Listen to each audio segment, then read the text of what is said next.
Okay, so I just want to run through the app and the back end, so you sort of see what there is to test.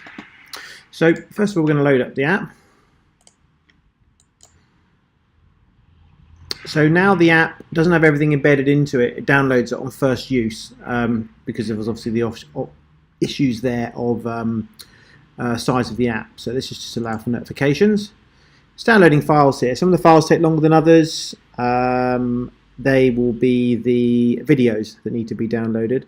I have a reasonably good broadband connection here, so you will need well, it'll just take longer if you don't have a very good connection. Obviously it does require an internet connection, but then it would require an internet connection to download the app. So the additional time on start here is time saved when we're downloading the app in the first place, because the app is much smaller now.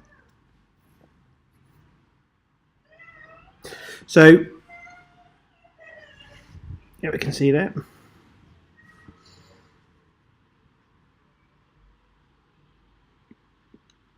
So while we're looking at that, I'm just going to log into the back end.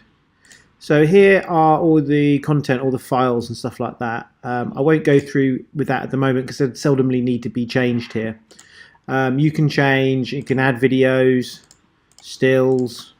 These are the style sheets for the app here as well. To push a notification, which I can't show you on the simulator, this is title for the notification, the name there, and put some text up to 140 characters, and then specify the time and the date you'd like it to send in there. Don't check sent, then it will never go, and don't set something in the past unless you want it to go immediately, otherwise it will send immediately. Updates, if you need to publish an update of content, it's very straightforward, just enter a name and a title and the time you want the update to go. If you add files, you'll need to publish an update anyway, because the only way of getting the files to trigger is to publish the update, and that's really to save bandwidth on the app. But you should be able to change most of the HTML-based screens you should be able to update it on. So we've gone into the app now. It's obviously that's updated from 1.5 minutes it took to update that. So we've got all the screens on the app. You can go through and test these. I think this screen just still needs to change a wee bit on here. You can see all the content. This is all the content that's been downloaded from the site, so any of it can be updated. I just want to go through the reminders here. So we're going to select something, select a time for it. You can select daily, weekly, monthly. If we sync with the calendar, you're never going to get anything in the log. The reason for that is this is going to trigger the user to do whatever they wish to do in the calendar, and you're outside the app then, so we can't log it. So we'll click save here, and then we can basically specify all the various things in here. So we click add.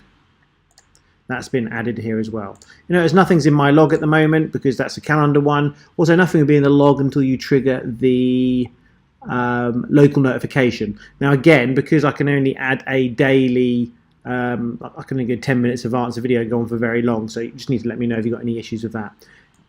So what we'll do is we'll add one here for, let's not add an exercise, let's add a medication.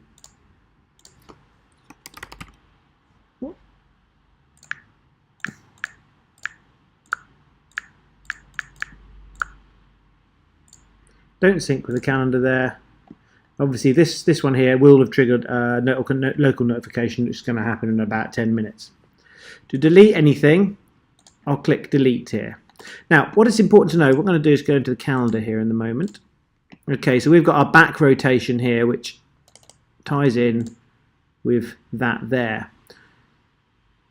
If you change it in the calendar, it's not going to update here because there's no way of the calendar telling the app what to do. But if you change it here, if you delete it here, it's going to adjust in the calendar. So if I just delete that now, and if we go back into the calendar, you'll see that's been deleted from there. So there is a little bit of interaction, but it's only from the app to the calendar.